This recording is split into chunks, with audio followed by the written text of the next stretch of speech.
Hello sa lahat. Ako si Jody. Ngayon, gusto kong ibahagi ang karanasan ng isang sister. Siya ay isang Kristiyano na, tulad ng maraming mananampalataya, ay nanabik araw at gabi sa pagbabalik ng Panginoong Hesus. Nang marinig niya ang balita ng pagbabalik ng Panginoon, agad siyang naghanap at nagsiyasat at sabik na tinanggap ang Ebanghelyo ng Diyos sa mga huling araw.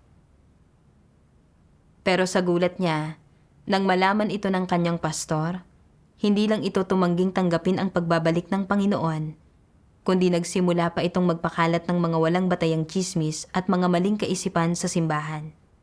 Ginugulo ang mga tao at pinipigilan silang tanggapin ang tunay na daan. Habang lalo silang sinusubukang guluhin at hadlangan ng pastor, lalo pa nilang pinag-ibayo ng kanyang mga katrabaho ang pagdidilig at pagsuporta sa kanila.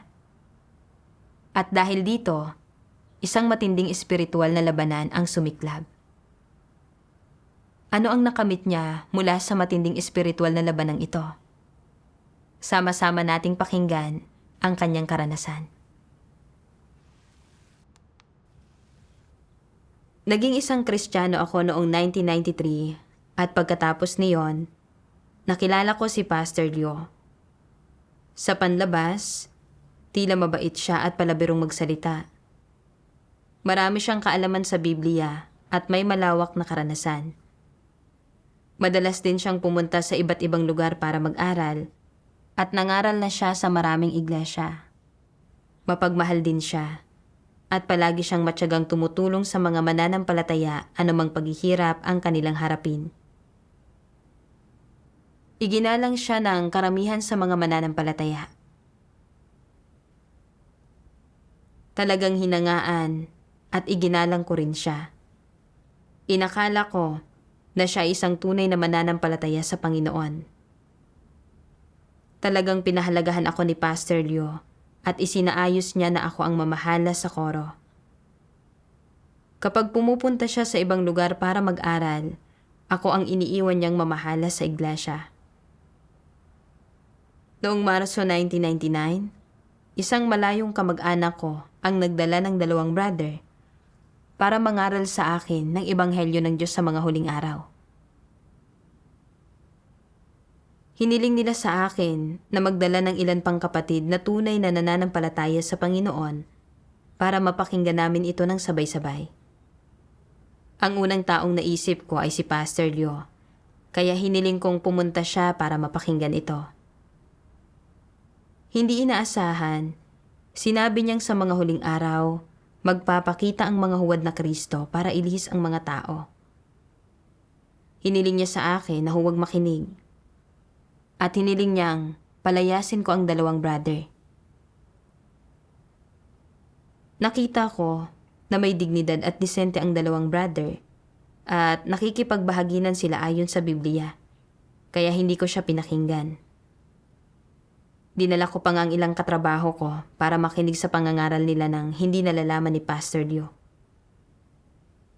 Nakipagbahaginan sa amin ang 2 brother tungkol sa ugat ng pagkatiwangwang ng iglesia, ang 3 yugto ng gawain ng Diyos, kung paano matutukoy ang tunay na Kristo at ang mga huwad na Kristo, at kung paanong sa mga huling araw, isinasagawa ng Diyos ang kanyang gawain ng paghatol para dalisayin ang mga tao. Habang lalo kaming nakikinig, lalo pa naming gustong makinig. Partikular ding napagyaman ang aming mga espiritu. Binasa namin ang mga salitang ipinahayag ng makapangyarihang Diyos at natukoy naming tunay ngang mga salita ito ng Diyos. Ang mga salitang ito ay may dalang awtoridad at kapangyarihan at ang mga ito ang tinig ng Diyos. Walang sino man ang makakapagsalita ng mga ito. Natiyak namin sa pamamagitan ng pagsisiyasat na ang makapangyarihang Diyos ay ang Panginoong Hesus na nagbalik. Lahat kami ay labis na nasabik. Hinding-hindi namin inasahan na ang Panginoong Hesus na maraming taon na naming hinihintay ay talagang ang nagbalik. Talagang napakapalad namin. Napag-isip-isip ko, Tunay ngang nananampalataya sa Panginoon si Pastor Dio. Kaya niyang talikuran ang mga bagay at gugulin ang kanyang sarili para sa Panginoon. At nauunawaan din niya ang Biblia. Noong nakaraan, hindi siya nakinig dahil nag-aalala siyang malihis. Kapag nalaman niyang nagbalik na ang Panginoong Hesus, siguradong tatanggapin niya ito. Kaya, puno ng galak at tuwa, dinala ko ang 2 brother para mangaral sa kanya ng Ebanghelyo ng Diyos sa mga huling araw.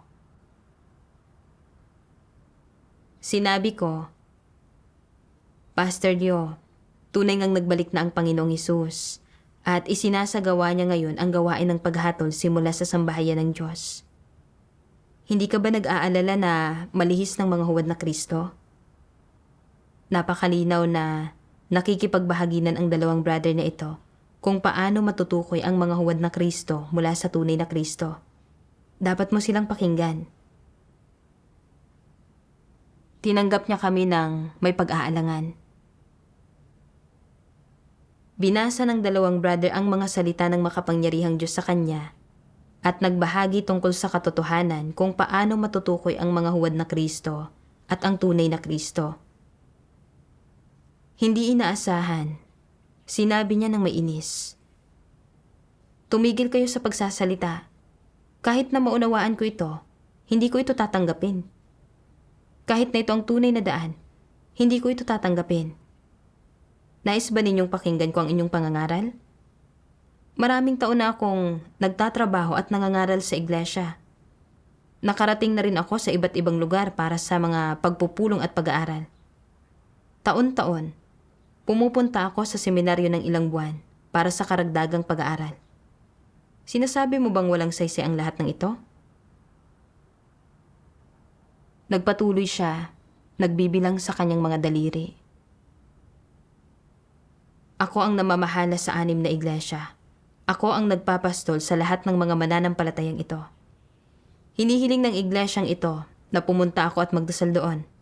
Hinihiling ng iglesyang iyon na pumunta ako at mangaral doon. Hindi ko talaga pakikinggan ang inyong pangangaral. Kailangan kong maging responsable sa aking mga mananampalataya. Kailangan kong protektahan ang aking mga tupa. Nanlilisik ang mga mata, itinuro niya ako at mariin na sinabi. Sinabi ko sa iyo na huwag kang makinig, pero hindi mo ako sinunod. Nailihis ka at ngayon nais mo akong malihis kasama mo? Iniisip mo ba na mangyayari iyon? Iniisip mo ba na naguguluhan ako tulad mo? Hindi mo nauunawaan ang Biblia. Pinapayuhan kita, magbalik loob ka na agad. Sinabi ng isang brother, lahat tayo ay nananampalataya sa Panginoon at inaabangan natin ang pagdating ng Panginoon. Ngayon, ang makapangyarihang Diyos ay ang Panginoong Hesus na nagbalik. Sabi ng makapangyarihang Diyos, ang pagbabalik ni Hesus ay isang dakilang kaligtasan para sa mga may kakayahang tanggapin ang katotohanan. Ngunit para sa mga hindi nagagawang tanggapin ang katotohanan, ito ay isang tanda ng pagkondina. Dapat ninyong piliin ang sarili ninyong landas at hindi ninyo dapat lapastanganin ang banal na espiritu at tanggihan ang katotohanan. Hindi kayo dapat maging mangmang at mapagmataas na tao, kundi isang nagpapasakop sa patnubay ng banal na espiritu at nauuhaw at naghahanap sa katotohanan. Sa ganitong paraan lamang kayo makikinabang. Galit na galit si Pastor Leo nang marinig ito. Dinuro niya ang 2 brother at malupit na sinabing, tumahimik kayo. Lumabas na kayo ngayon din.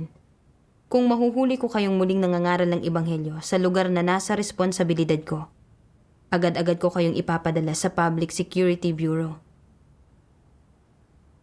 Ginulat ako ni Pastor Leo sa pagsasabi niya nito. Karaniwan, kapag nagpapakahulugan siya ng Biblia, napakabait ng tono niya. Akala ko, kapag sinabi ko sa kanya ngayon na nagbalik na ang Panginoon, matutuwa siyang tanggapin ito. Hindi ko inasahan na magkakaroon siya ng ganitong saloobin. Lubos akong naguluhan at napag-isip-isip ko. Nananampalataya kami sa Panginoon at inaabangan naming lahat ang pagdating ng Panginoon. Bumalik na ang Panginoon at ipinahayag ang katotohanan, pero hindi niya ito tinanggap. Nawalan pa nga siya ng pasensya at pinalayas kami. Sinabi rin niya na kahit na ito ang tunay na daan, ay hindi pa rin niya ito tatanggapin. Kung ganoon, bakit siya nananampalataya sa Panginoon? Isang araw noong Abril, inimbitahan ko sa aking bahay ang 7 pangunahing katrabaho sa iglesia para mapakinggan din nila ang pagpapatotoo ng 2 brother sa gawain ng Diyos sa mga huling araw. Sa pamamagitan ng pagbabasa ng mga salita ng makapangyarihang Diyos, nakita ng lahat na ang mga salita ng makapangyarihang Diyos ay ang katotohanan. At natiyak nila na ang makapangyarihang Diyos ay ang Panginoong Hesus na nagbalik. Labis na nasabik ang ilan na tumulo ang mga luha sa kanilang mga muka. Sa sandaling ito, marahas na pumasok si Pastor Leo. Nang makita niya na naroon ang mga pangunahing katrabaho, itinuro niya kami at galit na sinabing, "Kaya pala walang tao sa pagtitipon ng iglesia. Nandito pala kayong lahat." Pagkatapos, nagsimula siyang lapastanganin ang Diyos. Galit na galit ako at sinabi ko, "Hindi ka dapat magsalita tungkol sa hindi mo nauunawaan. Ang kasalanan ng paglapastangan sa banal na espiritu ay hindi mapapatawad kailanman sa buhay na ito o sa mundong darating. Hindi ka ba natatakot na salungatin ang Diyos?" Nang marinig niyang sinabi ko ito, lalo pa siyang nagalit. Itinuro niya ako. Sinabi niya, "Sinabi ko sa iyo na huwag makinig sa kanilang pangangaral, pero hindi mo ako sinunod. Nagdala ka pa ng maraming katrabaho para makinig din sa kanila. Ilang taon na kitang nililinang. Tinalakay ko sa iyo ang lahat ng bagay.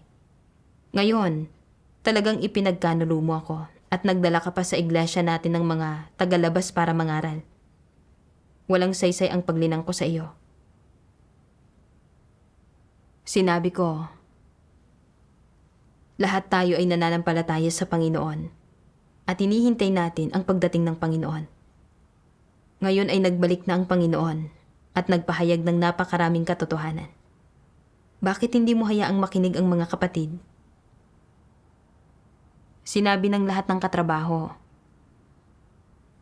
"Oo, Pastor Leo. Ito ang tunay na daan. Ang makapangyarihang Diyos ay ang Panginoong Hesus na nagbalik." Dinuro sila ni Pastor Leo at sinabing, "Kung nais ninyong makarinig ng sermon, mangangaral ako ng isa sa inyo. Lahat kayo ay katrabaho. Kayo ang haligi ng iglesia. Sinuportahan at nilinang ko kayo ng ilang taon. Pero ngayon, tumakbo pa kayo rito para makinig sa sermon na ito. Sinasabi ng Biblia na magpapakita ang mga huwad na Kristo sa mga huling araw para ilihis ang mga tao. Paanong hindi ninyo ito alam? Kung nailihis kayo, hindi ba't aakayin ninyo ang mga tao sa iglesia patungo sa maling landas? Paano ko ito ipapaliwanag sa Panginoon? Iniisip ba ninyo na nagbalik ang Panginoon dahil lang sinabi ng 2 iyan na nagbalik siya? Napaka-uto-uto ninyo. Huwag kayong makinig dito. Sino man sa inyo. 3 sa mga katrabaho na naroon ay nagulo dahil kay Pastor Leo at hindi na naglakas loob na ipagpatuloy ang pakikinig. Alam kong mali si Pastor Leo sa pagsasabi niyon. Tunay ngang sinabi ng Panginoong Hesus na magkakaroon ng mga huwad na Kristo sa mga huling araw na maglilihis sa mga tao. Pero sinabi rin ng Panginoong Hesus na ililihis ng mga huwad na Kristo ang mga tao gamit ang malalaking sinyalis at mga kababalaghan para magkaroon tayo ng kaunting pagkilatis. Tiyak na hindi sinabi ng Panginoon na dahil sa pagpapakita ng mga huwad na Kristo, hindi natin dapat salubungin ang Panginoon at hindi tayo dapat makinig sa tinig ng Panginoon. Hindi ba't mali ang pagpapakahulugan niya sa mga salita ng Panginoon dito?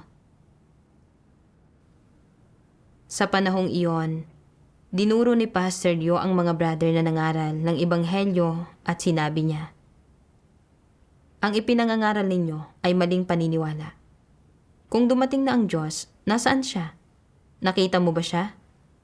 Ako ang legal na kinatawan ng iglesia at ang mga taong ito ay kabilang sa aking iglesia.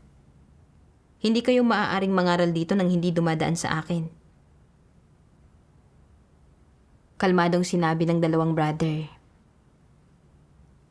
"Pastor Leo, ang mga tupa ay pag-aari ng Diyos, hindi ng sino mang tao." Sinabi ng Panginoong Hesus, "Dinirinig ng aking mga tupa ang aking tinig, at sila'y aking nakikilala, at sila'y nagsisisunod sa akin." Bumalik ang Panginoon para ipahayag ang katotohanan at para hanapin ang kanyang mga tupa. Hindi mo maaaring pigilan ang mga tao sa pakikinig sa mga salita ng Diyos. Hindi ito naaayon sa mga layunin ng Diyos. Sa nag-uutos na tono, sinabi ni Pastor Leo, "Kung hindi ko kayo pinapayagang mangaral dito, hindi talaga kayo makakapangaral dito.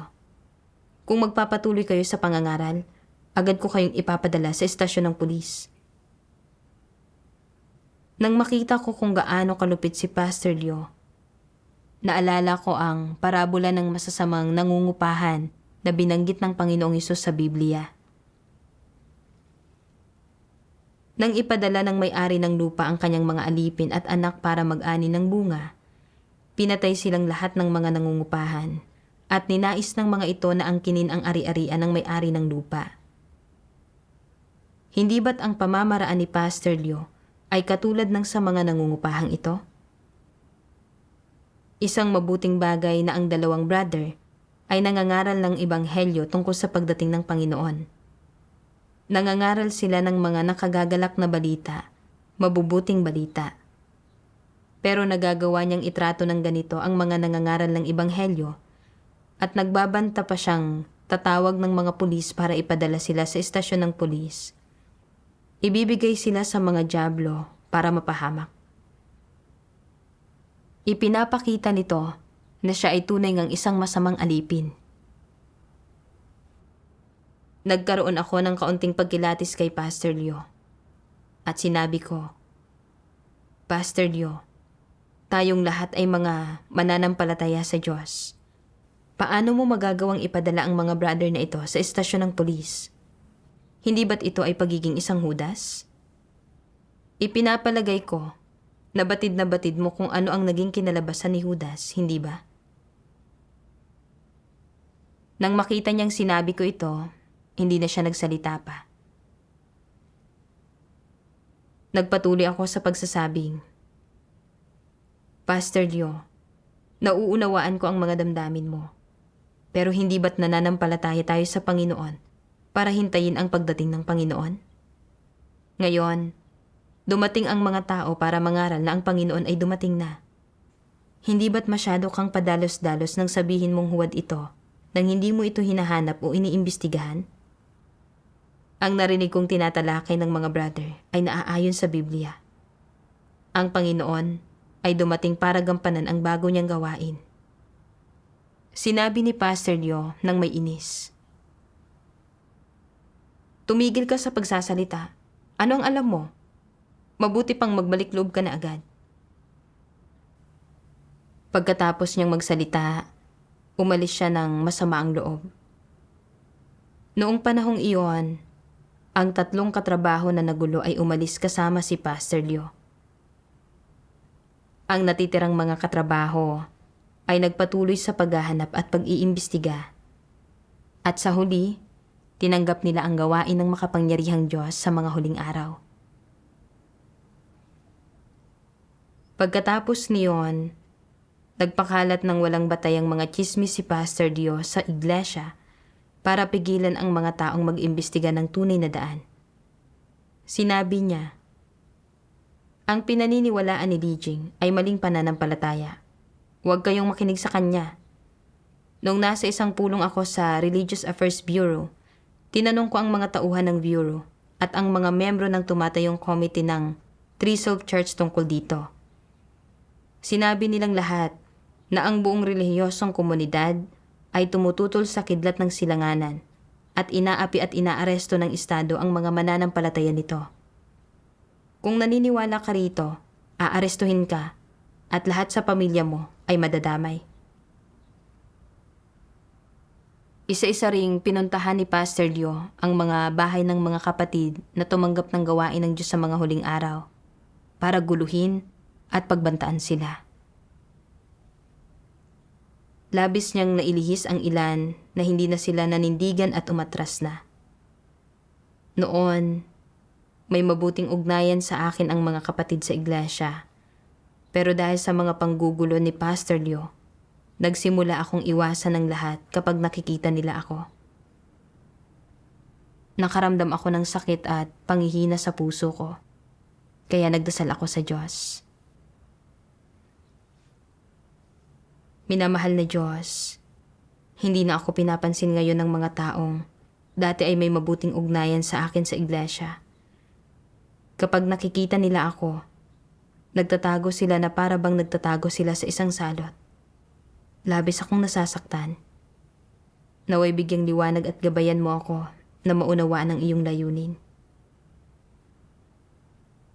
Kalaunan, nagbasa ako ng ilang salita ng Diyos.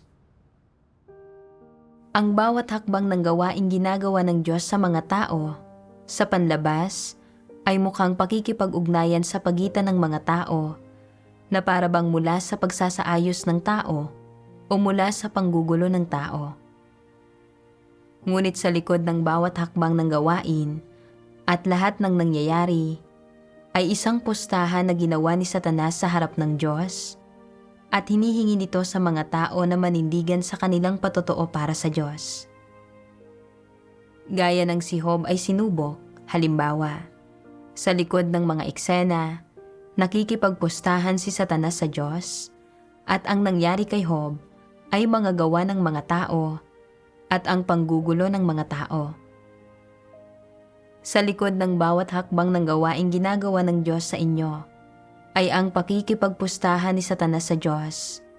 Sa likod nito ay isang labanan.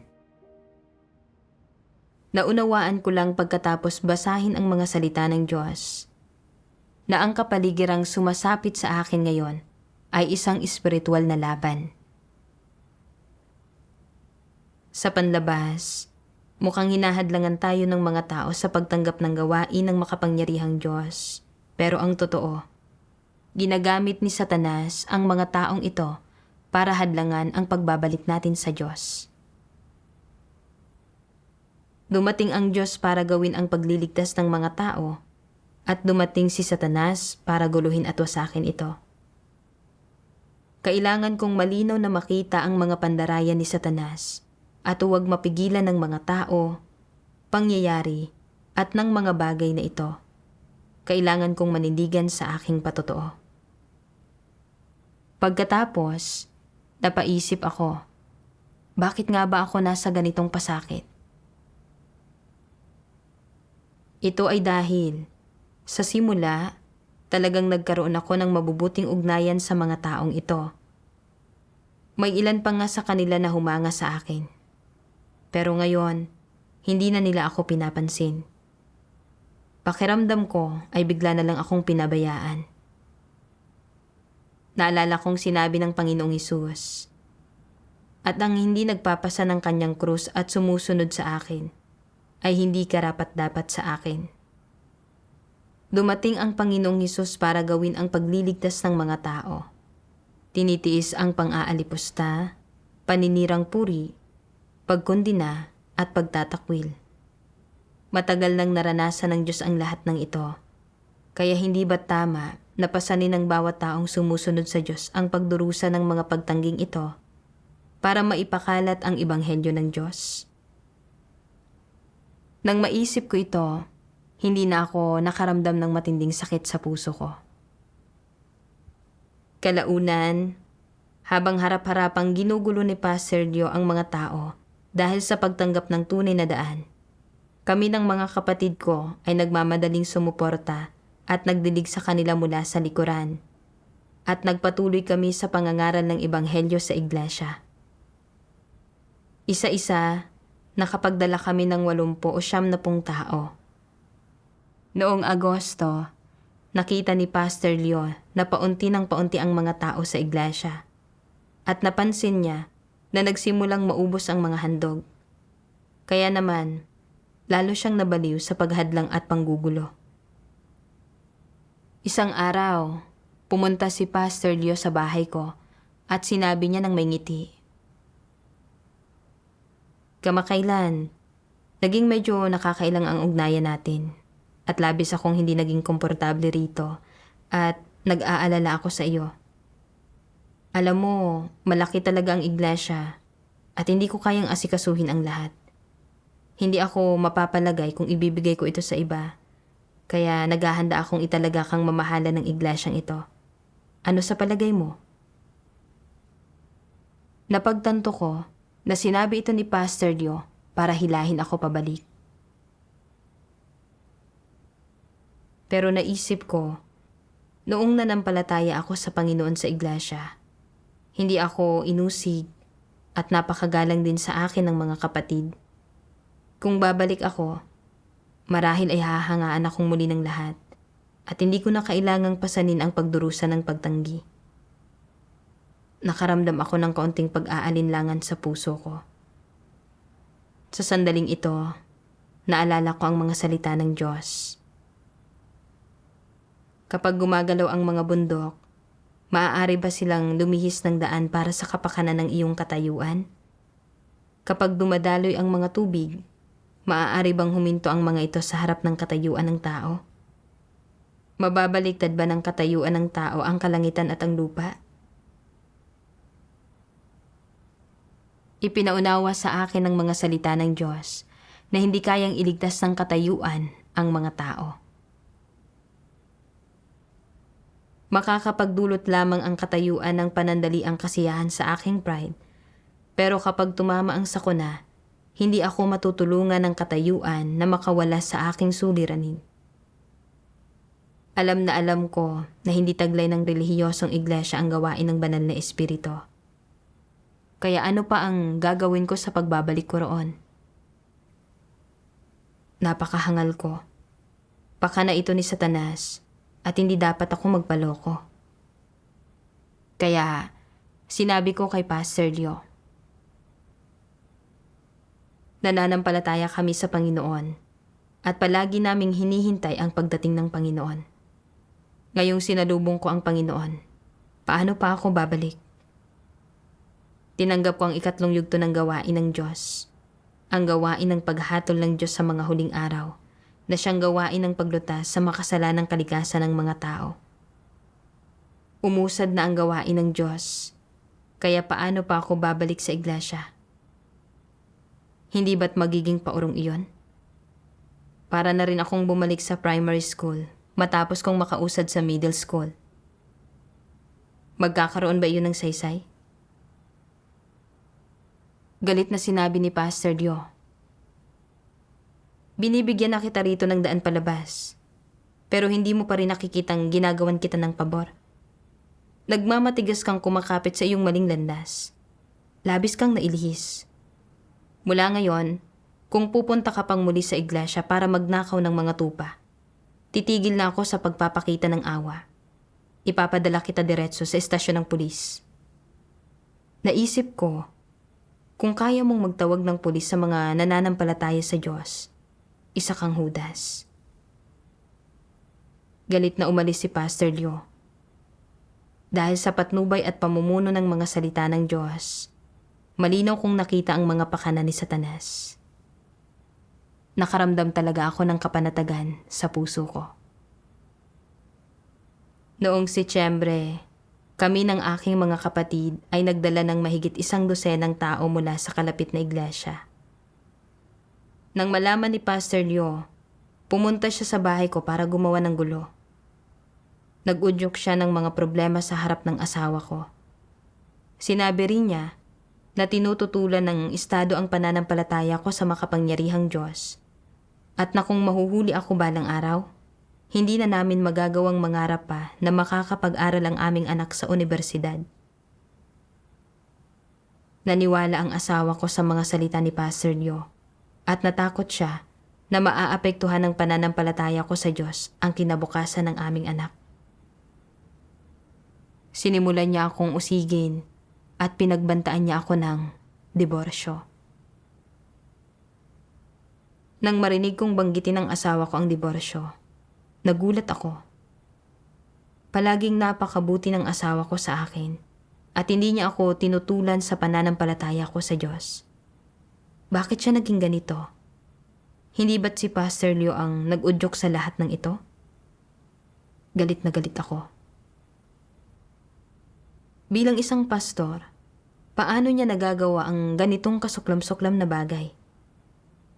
Hindi niya hinayaan ang mga tao na sumunod sa Diyos sa tamang landas. At hinikayat niya ang mga tao na sumunod sa Kanya at itaas siya, habang namumuhay siya ng marangyang buhay mula sa mga handog. Isa siyang taong kasuklam-suklam at malupit. Isa siyang dyablo na lumalamon sa mga kaluluwa ng mga tao. Sa magkakasunod na 3 buwan, galit sa akin ang asawa ko at laging binabanggit ang tungkol sa diborsyo.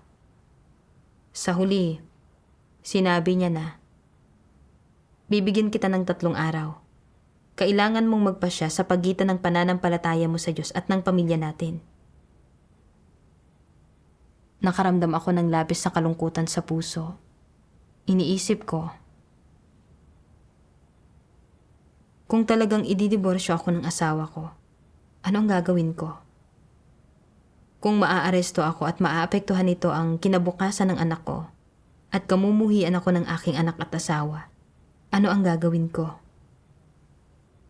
Ayaw kong makipagdiborsyo.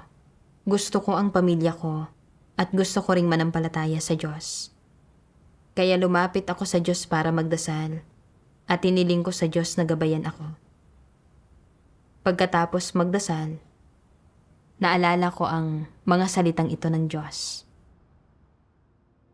Ang inyong pag-uugali, kakayahan, anyo, tayog, pamilya kung saan kayo isinilang, ang iyong trabaho at pag-aasawa, ang kabuuan mo, maging ang kulay ng iyong buhok at balat, at ang oras ng iyong kapanganakan, ay isinaayos lahat ng aking mga kamay. Maging ang mga bagay na ginagawa mo, at ang mga taong nasasalubong mo bawat araw, ay isinaayos ng aking mga kamay, pati na rin ang katunayang ang pagdadala sa iyo sa aking presensya ngayon sa totoo lang, ay aking pagsasaayos. Huwag mong guluhin ang iyong sarili. Dapat magpatuloy ka ng mahinahon. Nasa mga kamay ng Diyos ang aking tadhana, at ang kinabukasan ng anak ko ay nasa mga kamay rin ng Diyos.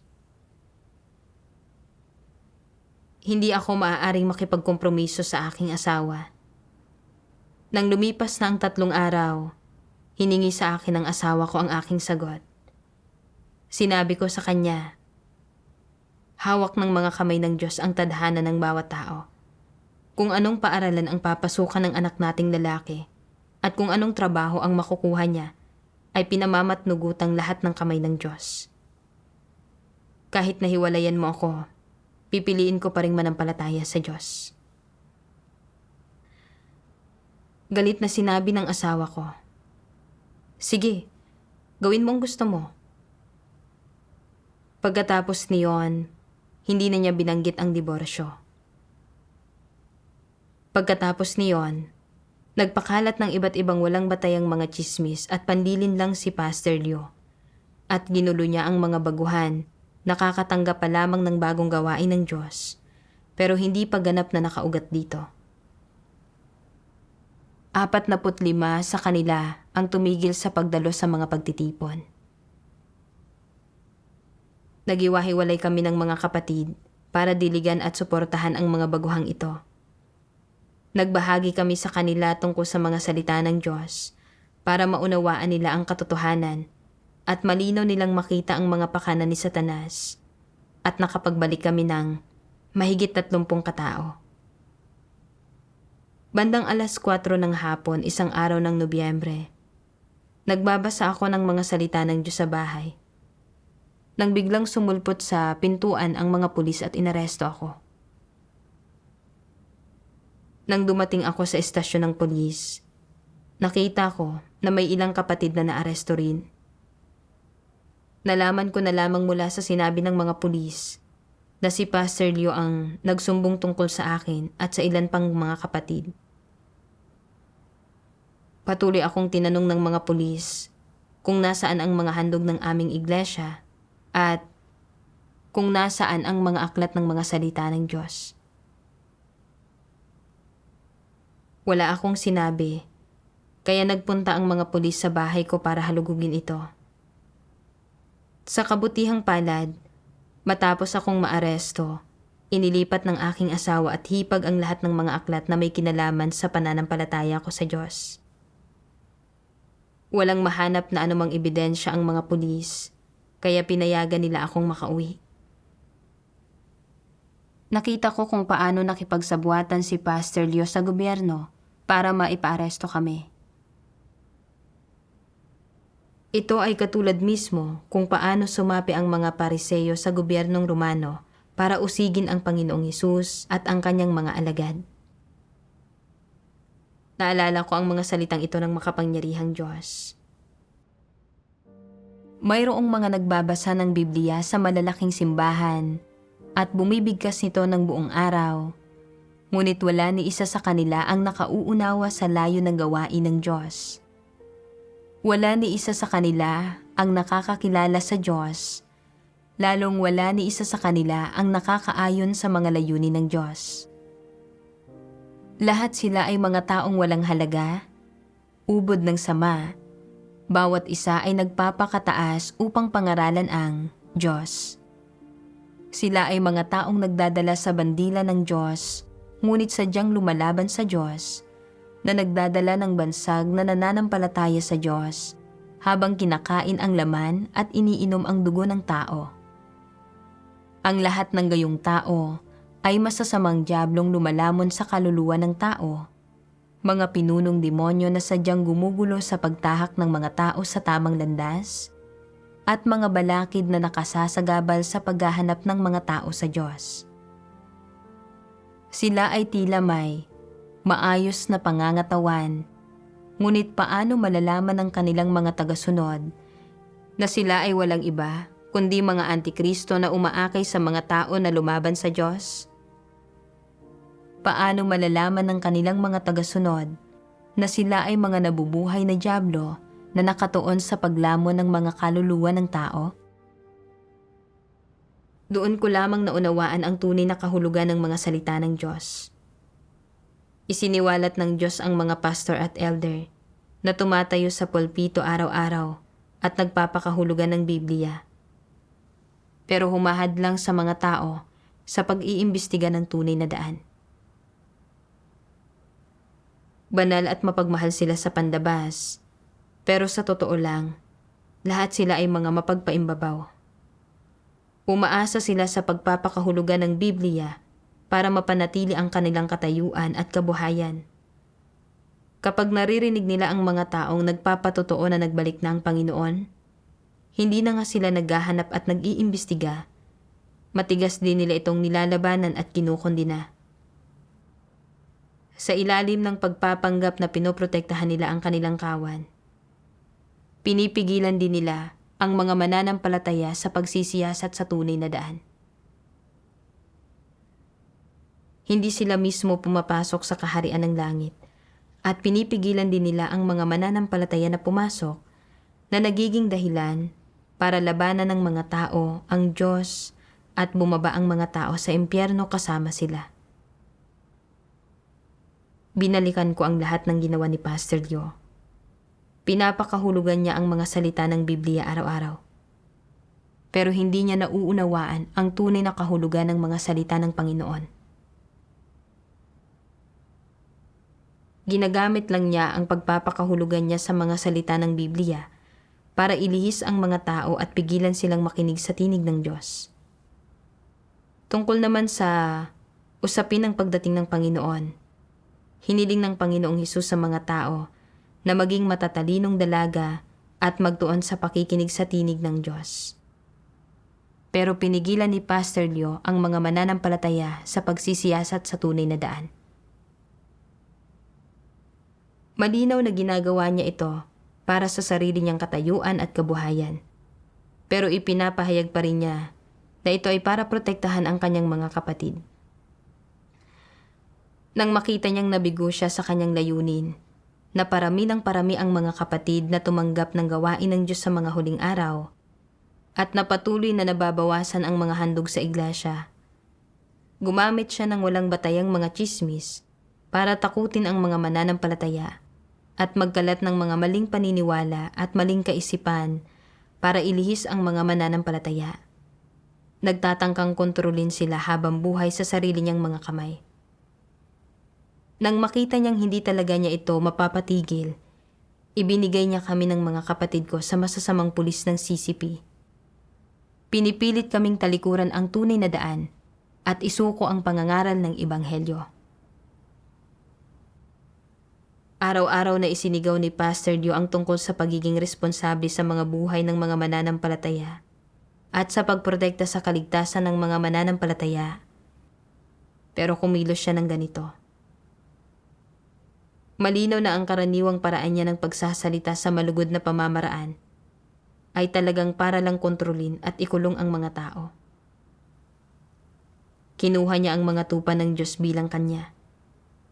Isa siyang buhay na multo, isang masamang demonyo na pumipigil sa ibang makapasok sa kaharian ng langit at lumalamon sa kanilang mga kaluluwa. Isa siyang tunay na mapagpaimbabaw na pariseo. Isang masamang alipin at antikristo na namumuhi sa katotohanan at isang kaaway ng Diyos. Kung hindi dahil sa pagsisiwalat ng mga salita ng Diyos at sa paghahayag ng mga katunayan, mahihirapan sana akong makita ng malinaw ang diwa ng mga pastor na ito. Nailihis at nawasak na sana ako ng mga iyon nang hindi ko namamalayan. Ang pagganap ng pastor ay talagang nakatulong sa akin para bumuti ang aking pagkilatis. Tunay ngang puno ng karunungan ang Diyos. Ang pag-arestong ito ay nagbigay daan sa akin para lubos na makita ng malinaw ang tunay na mukha ni Pastor Leo. Siya ay mapagpaimbabaw at lumalaban sa Diyos. Ang patnubay ng mga salita ng Diyos ang nagbigay daan sa akin para mapagtagumpayan ang maraming pagtatangka ng pastor na guluhin, hadlangan, at ilihis ako. Salamat sa makapangyarihang Diyos. Matapos marinig ang kanyang patotoong batay sa karanasan, ano ang inyong mga saloobin? Huwag kayong mag-atubiling ibahagi ang mga ito sa comments sa ibaba. Iyon lang para sa araw na ito. Hanggang sa muli.